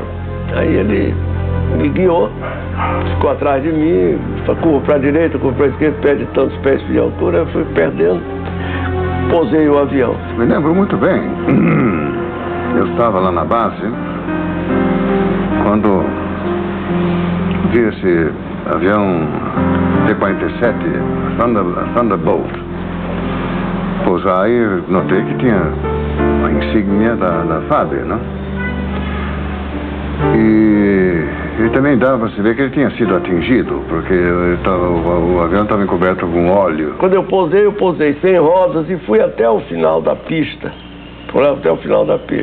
Na pista eu saí de dentro do avião, muito sujo de óleo, com essa vista queimada, porque eu fiz 2 tentativas de olhar para fora, e a primeira com os óculos levei olho no rosto. A segunda, nova tentativa, aí me queimou a própria vista. Eu entrei, peguei um jipe e fui lá para... Tenho que estabelecer um contato, porque eu presumi que o piloto a bordo possivelmente necessitaria algum auxílio, não? Eu cheguei lá no campo e saiu a ambulância e o carro de incêndio e veio um jipão, e no jipão, sentado no capô do jipão, vinha um inglês, o sujeito da RAF, fardado da RAF e tal, condecorado. Fardado da RAF, hein? Ele presumiu que eu era inglês e isso e nada mais. E diz assim: você é brasileiro? E eu esperava tudo menos encontrar um sujeito da RAF falando português daquele jeito. Eu digo: yes. Ele: yes, coisa nenhuma, seu filho dessa. Como vão as mulheres de Copacabana, ainda estão farreando muito. Peraí, de onde é que você é? Eu sou de Curitiba, sou filho do inglês, estou metido nessa guerra, não sei o quê.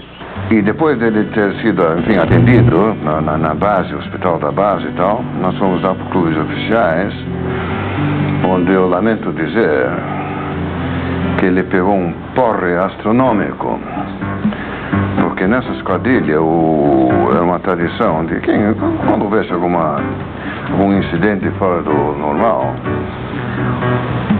o cozinheiro polonês tinha uma mistura dele mesmo, vodka, mas mais forte que vodka, chamada de spirit. Então, se metemos uns copos de spirit no primeira-lima,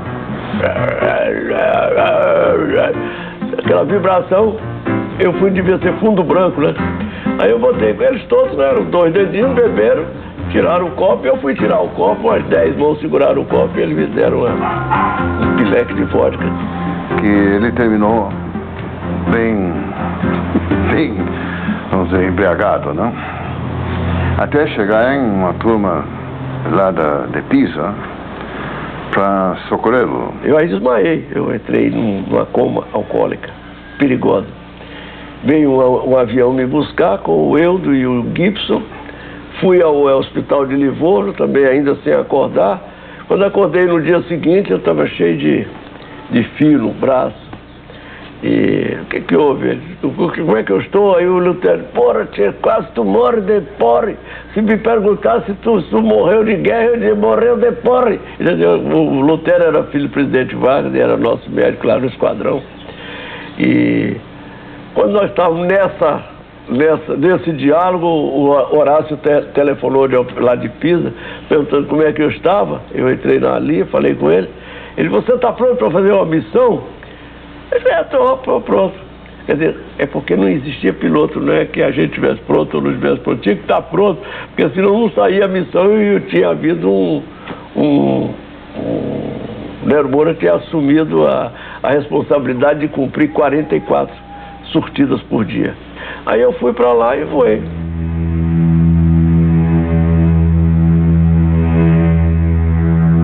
Os nossos pilotos eram de uma bravura e de uma garra tão grande que eles ficavam aborrecidos quando o serviço médico exigia a permanência deles em terra para um tratamento. 6 missões apenas, infelizmente foram 6, e deixei meus companheiros na incumbência de continuar fazendo as missões. Foi triste, porque eu sabia o risco que cada um estava passando toda vez que tinha que sair para a missão. Aguçado julgamento e senso tático fizeram com que o capitão Horácio Monteiro Machado contrariasse as ordens de ataque dos controladores aéreos e do próprio comando da 12ª Força Aérea.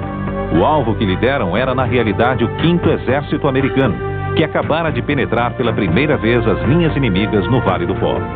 Foi a primeira esquadrilha do Teatro de Operações a relatar o avanço aliado. A partir daí, o grupo ficou responsável pelos informes sobre todos os deslocamentos das colunas blindadas aliadas. Não quero imaginar o que significou o dia 22 de abril. O 22 de abril foi o dia áureo para o primeiro grupo de caça. E hoje é considerado o dia de aviação de caça do Brasil.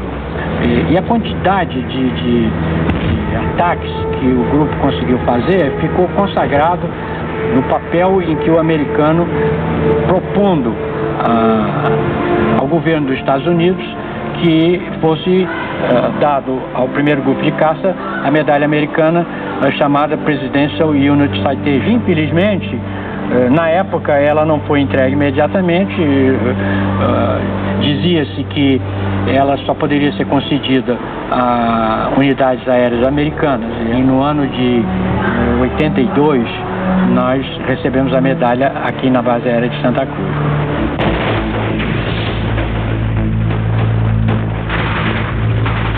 Ao saltar de paraquedas, ele foi alvejado por um fascista que metralhou a ele. Disse, olha, não vai matar não, senão eu vou reclamar da Cruz Vermelha e tal, eu sou brasileiro. Eu cheguei a quase que ter uma sensação que eu estava tremendo. Eu vi o chão quase todo dar aquela tremida violenta e todos aqueles vagões explodiram ao mesmo tempo.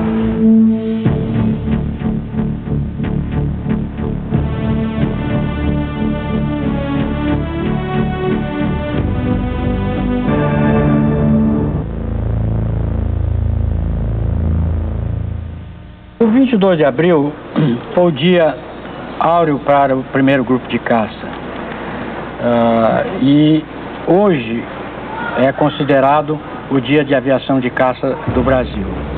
E a quantidade de ataques que o grupo conseguiu fazer ficou consagrado no papel em que o americano, propondo ao governo dos Estados Unidos que fosse dado ao primeiro grupo de caça a medalha americana chamada Presidential Unit Citation. Infelizmente, na época ela não foi entregue imediatamente. Dizia-se que ela só poderia ser concedida a unidades aéreas americanas. E no ano de 82 nós recebemos a medalha aqui na base aérea de Santa Cruz. Particularmente, dois fatos marcaram bem esse dia. Primeiro, que foi o primeiro dia em que eu assumi o comando de uma esquadrilha, do lado bom do 22 de abril. O lado triste é que neste voo nós perdemos um colega meu de turma, o Tenente Coelho, que só posteriormente nós viemos a saber que ele teria saltado de paraquedas, ido para o hospital e terminando prisioneiro. O Coelho foi abatido. Estava voando na esquadrilha do Meira. Meira, Tormin, Keller e Coelho.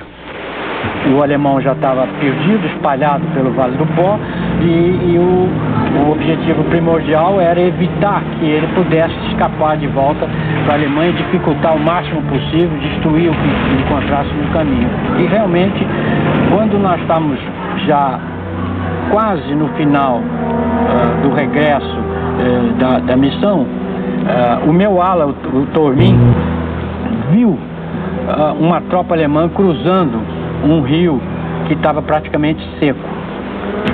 E aí nós todos nos dirigimos para lá e ficamos lá até esgotar a munição, porque realmente nós pegamos eles numa situação terrível, né? Eles no meio do rio, o rio seco, né? E eles a descoberto.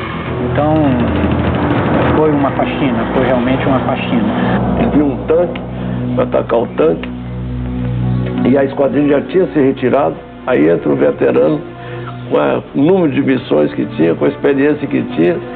Ele foi fazer mais um passe, e nesse passe ele ficou perdido. O Coelho foi meu ala na guerra. Quando eles voltaram, cadê o Coelho? E tal, como é que foi? Ninguém sabia, sumiu. Então a ideia que nós tínhamos era que o Coelho tivesse ficado sem comunicação e tivesse regressado. Então não havia uma explicação autêntica de por que ele não teria regressado naquela missão. Posteriormente, então, ele explicou isso. E ao saltar de paraquedas, ele foi alvejado por um fascista que metralhou a ele, e ele disse que puxava as cordas do paraquedas procurando se livrar. Não acertou a ele, mas acertou o paraquedas, e ao acertar o paraquedas, furou o paraquedas, colou, e ele desceu direto em cima do telhado de uma casa. E ao ele entrar no telhado da casa, ele teve fratura nos dois tornozelos e caiu no chão. Quando ele caiu no chão, este mesmo fascista veio armado para matá-lo. Quando chegou um cabo alemão e não deixou. Colocaram o Coelho num comboio, ele com os pés quebrados, e mandaram para Régio. Ele foi ali perto de Parma. E ele aí então foi transportado para um hospital de linha de frente. Mas esse hospital já não tinha mais recurso nenhum, né? Porque a invasão já tinha acontecido e o hospital estava lá em tremendas dificuldades. A única coisa que conseguiu foi enfaixar as pernas dele. E aí criou-se uma situação sui generis. O alemão tinha muitos alemães feridos nesse hospital e ele tinha que evacuar o hospital e não tinha condições de levar os feridos dele. Então ficou com medo de deixar esses feridos ali, porque eles poderiam ser mortos pelos partisanos. E quando os partisanos vieram, ele partiu, deu a pistola dele, uma Luger para ele, ele ficou como simbolicamente o comandante do hospital. Desde que ele assumisse o compromisso de evitar que os prisioneiros alemães fossem trucidados. E o que ele aceitou, é claro. E quando os partisanos chegaram lá para matar os prisioneiros, ele disse: olha, não vai matar não, senão eu vou reclamar da Cruz Vermelha e tal, eu sou brasileiro, sou oficial.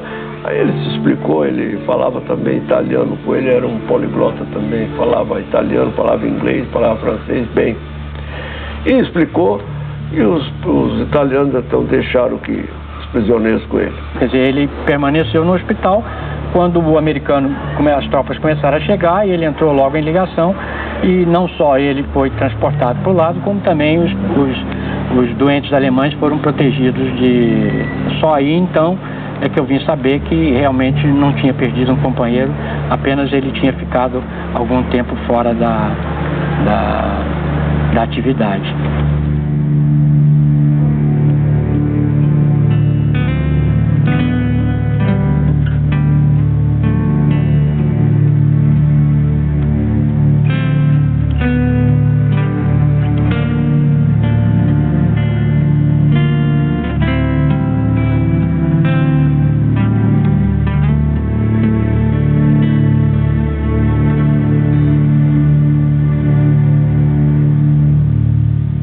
Outro foi o Perdigão, ao atacar um trem lá em Casaça.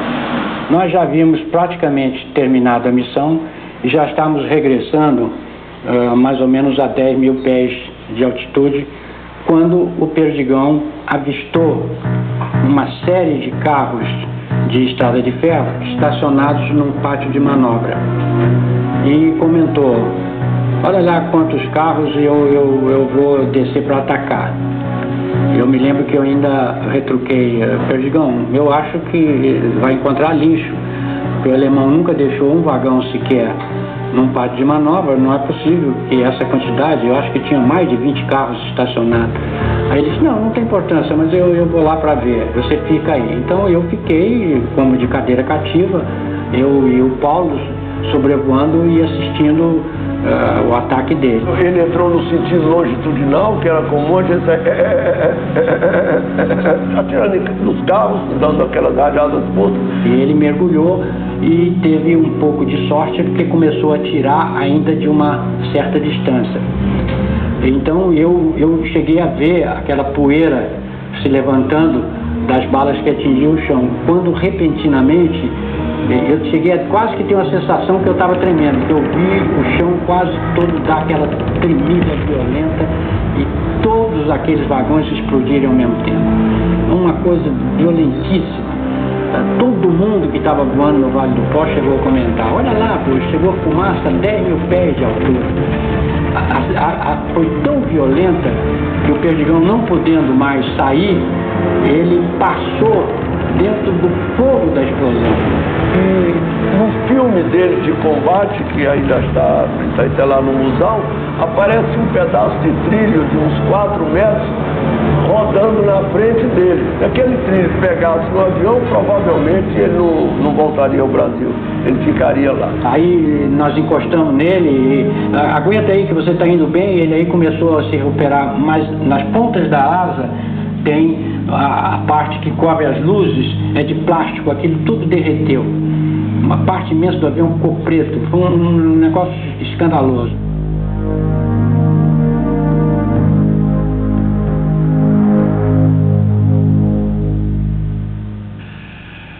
Há dois medos. Há o medo de morrer e há o medo de matar. O medo de morrer todo mundo tem. É instintivo, é natural. O medo de matar, as pessoas mais sensíveis têm também. E no grupo tinha isso. Tinha o medo de morrer, que a gente sentia, que a gente chama de receio, e que a gente sentia principalmente quando começava a missão. Taxiando para o começo da pista, para começar aquela missão, atravessar aquelas montanhas, ir para o lado de lá, o que vai acontecer? Eu vou morrer, vou ficar prisioneiro, etc. Mas depois passava. Quando começa a ação, quando a gente começa a atirar, quando começa a manobrar, esse medo, esse receio no piloto de caça, em geral, passa. Mas tem o medo de matar. É aquele que se sente mal quando mata, que chora de noite porque matou, e que tem vontade de desistir de todo. Não faço mais isso. Alguns pilotos tiveram esse medo também no grupo de caça e vinham falar com o Intelligence Officer, uma espécie de confessor, que dava conselhos, conversava. Quem sou eu para dar conselho? Conversava e dizia o que eu sentia também. E dizia a eles: olha, essa guerra está para acabar. Você não vai sair agora daqui fugido. Aguenta mais um pouquinho. E a maioria deles aguentou e terminaram bem. Eu mesmo me lembro, numa das minhas missões, eu dei uma volta em cima de uma estrada e vi um carrinho pequenininho andando na estrada vermelha. Eu dei a primeira passagem e não atirei. Era hora de atirar em tudo que se movesse, né? Aí saiu um homem de dentro do carro, deu uma volta. Quando ele viu o avião indo embora, ele voltou para dentro do carro, mas aí o avião estava voltando. E aí eu tive que atirar. E aí o carro explodiu.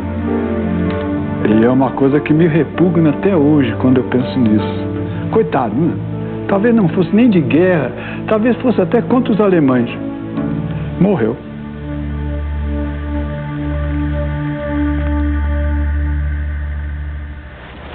À proporção que ia se aproximando do fim da guerra,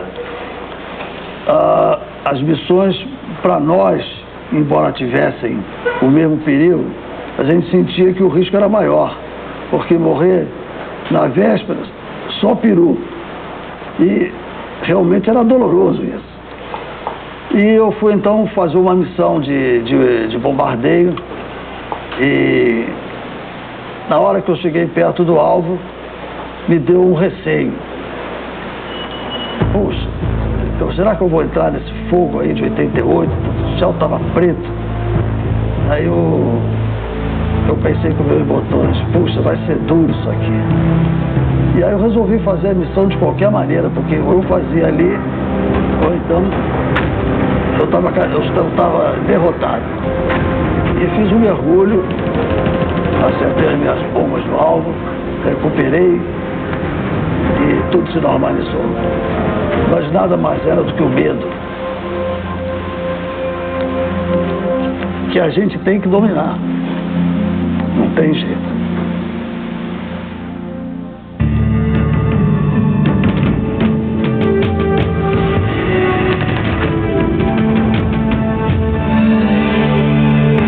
E de repente soou no microfone: "The war is over", quer dizer, falando em inglês, a guerra terminou.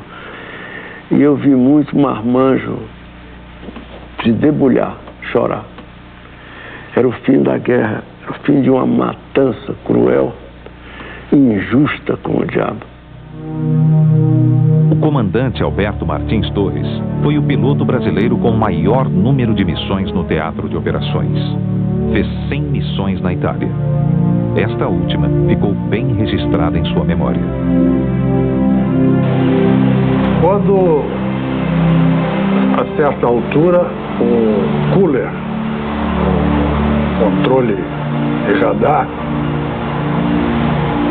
transmitiu solenemente: "Attention all flights. Attention all flights. Do not attack. Do not attack. The war is over. Return to your base immediately." Repeat. Ele repetiu isso. Bom, eu sentia cabelo arrepiar no pescoço, essa coisa, e tudo num só choque. Eu pensei nos meus pais dos que haviam morrido, enfim, foi um aglomerado emocional indescritível. De modo que eu sempre digo, esta foi a missão que mais me comoveu. Foi a última missão em que, inclusive, não ataquei ninguém. E a guerra acabou e a gente sabia que não ia perder mais companheiro nenhum.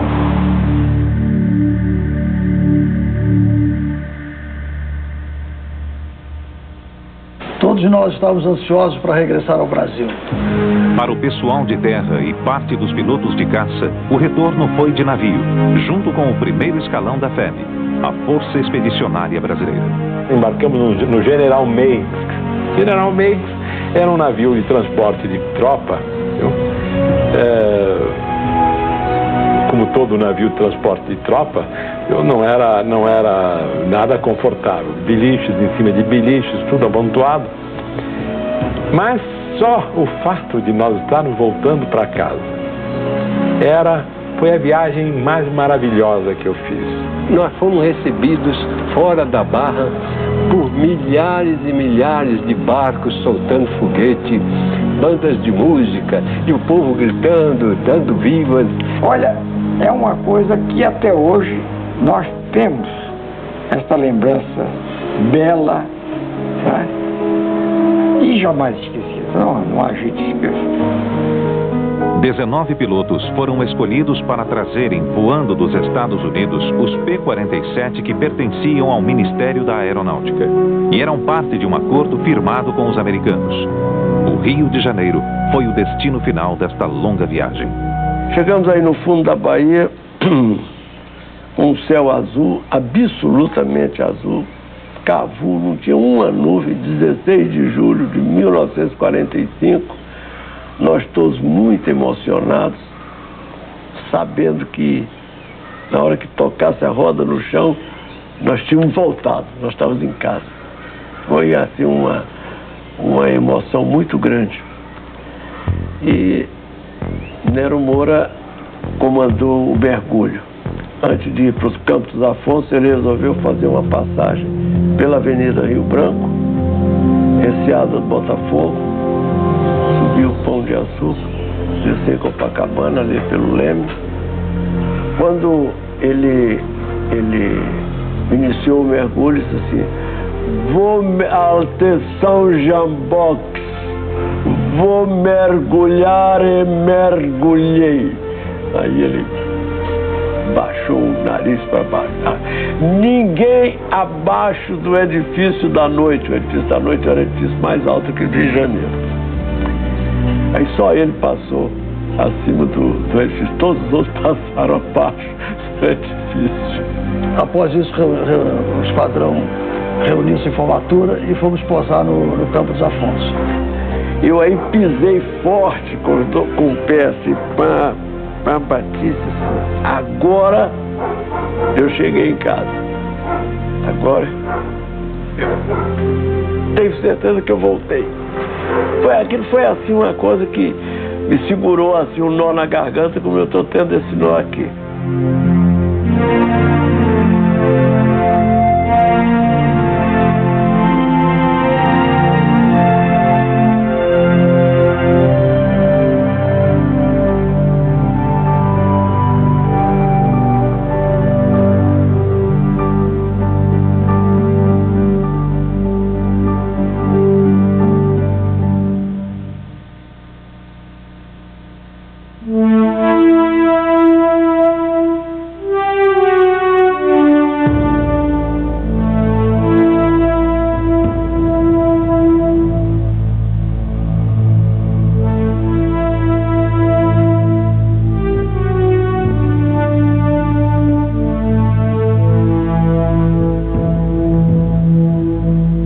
Ninguém se considerava ache.